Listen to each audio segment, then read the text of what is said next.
Hello. Welcome to Tips and Tools for Sunday School, where we are training teachers and building programs for life transformation. And I'm your host, Sister Patty Johnson. We thank you for joining us on today. This is not our typical Tuesday or Thursday tip because this week we're doing something special. As a Christian education teacher, you should develop a structured plan for how you study, how you outline, and deliver your lesson each week. So this week, I'm going to share with you each day an example of some activities that you could be completing to help you effectively prepare to teach your lesson. And so today is day one.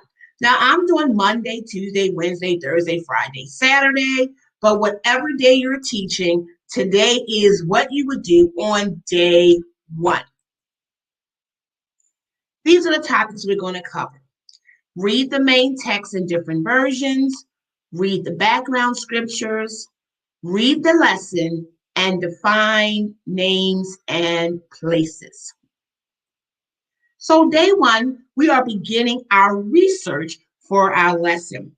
So the first thing is to read the main text in different versions.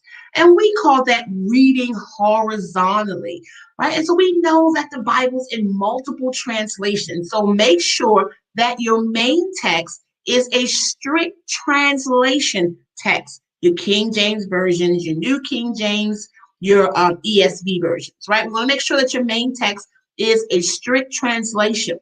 And then you can read other texts. So we know that there are those that are partial translations, there are those that are phrase translations, there are those that are even just thoughts. So read horizontally as many versions as you can to help you get a good grasp on the text. Read the background scriptures.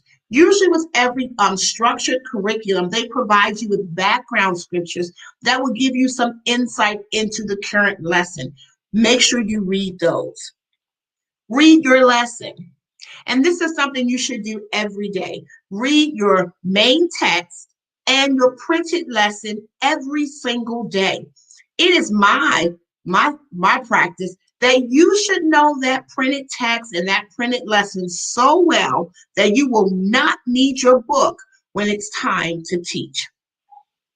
And lastly, define every name and place or thing that you see while you're reading. Write down every name of the person. If they name a mountain, write it down. If they name a place, a city, write it down.